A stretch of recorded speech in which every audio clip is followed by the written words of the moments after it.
been noticing a bit of an increase in my stress and anxiety levels here lately, and one of my favorite ways to reduce that is through a solo bouldering session. That was my plan for the session yesterday, but as you might guess from the title and thumbnail, it's not exactly how it panned out.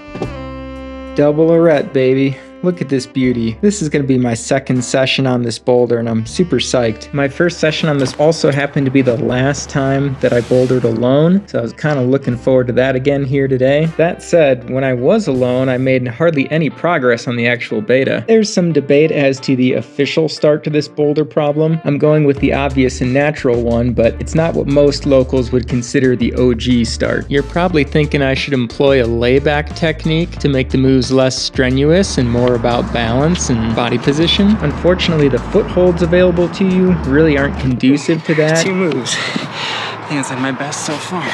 But then what? Now, I haven't actually tried this myself, but imagine with me, if you will, that you're trying to carry a full-size refrigerator by yourself down a flight of stairs. Pretty sure that would feel like almost exactly the same as trying to climb this boulder problem. And yet, for some reason, I love it. I was having fun here the first few minutes on my own, but then this guy Jake rolled up and basically ruined everything.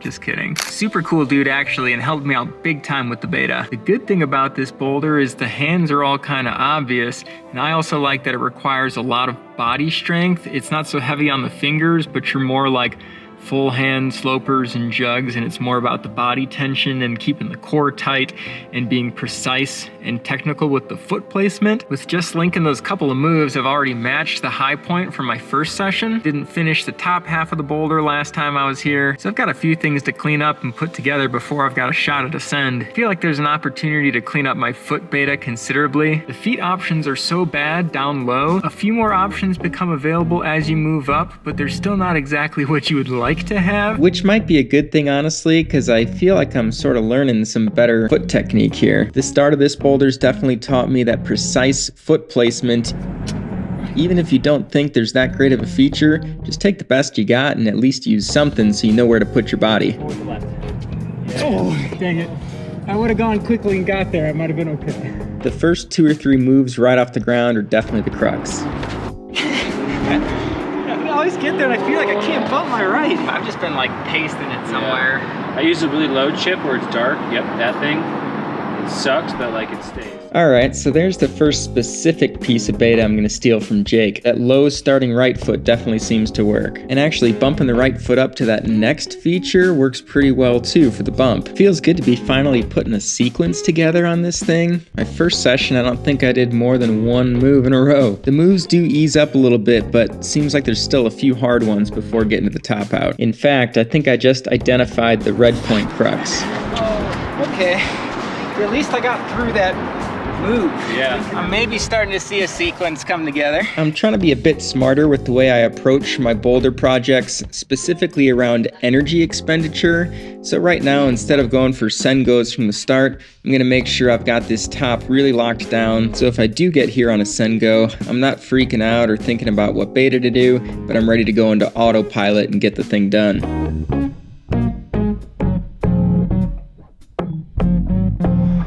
Make me feel great about the top, but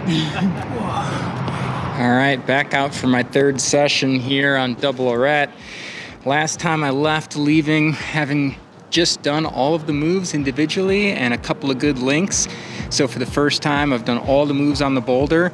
Today, my plan is basically just warm up and start giving it send goes. A couple pieces of important beta for me to remember. First off, this is my right starting foot. Left starting foot goes here. Starting left hand is right here, just like before. And same starting right hand as before, right on that notch to get you started on that right arete. Next important piece of beta I just remembered is that I need to end up with my right foot here, not my left foot. So maybe I do a foot swap, or maybe I find a better way to position my left and then with my right foot there. That's important. Foot slip. That scares me to finish on a Sengo and just hit that frickin' foot slip off this slippery guy, man. Check this thing out. Although this is a good looking feature and instills some confidence, it's super slippery and downturned. So all of a sudden you think you're sticking and your foot just blows on you and you catch an ankle and slap your knuckles and all that coming down. Doesn't make me very confident for the Sen Go. It's a good warm up because it's the easier moves up top, so it does make sense to do that anyways. And then if I get there on a Sen Go, I won't be spooked, can move quickly and not power out. Thankfully, the addition of this right toe hook on the Arete makes it feel a little less desperate to reach for the lip. And although it doesn't feel over, once I get both hands in this notched jug, it should be. Okay, a lot better, a little better on the top out that time. Whoo-wee.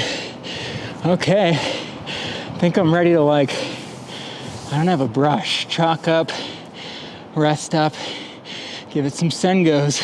Last piece of beta I really need to remember is when I am on this bad foot here and I eventually get my left foot hooked around the Arete for the squeeze, I need to really concentrate on squeezing between the feet and maintaining that squeezed tension when I generate and go out left for the hand. Really dig the toe in, really squeeze with the left foot on the Arete and don't lose that tension there. That's kind of like the red point crux for me. Still got to keep it together for the top. So I'm almost out of chalk though, so I need to send this time or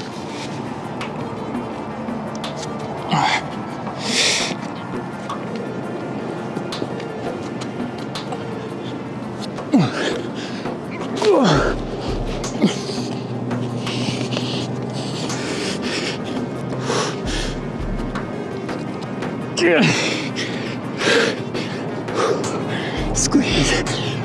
Go on.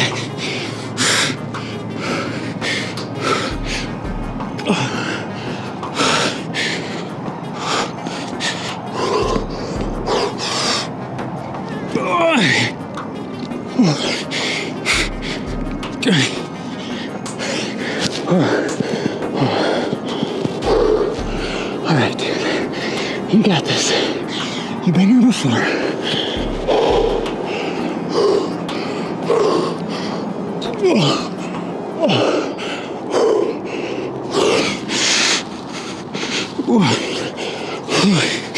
Come on, baby. Come on, baby. Hey-oh. Come on, baby. Double Arete. Goes at V5, but it's pretty much my style and still took 3 hard sessions. So if you're short or have a small wingspan, I could see this thing being a V6 or a V8. Of course, none of this actually matters if I didn't do the right start.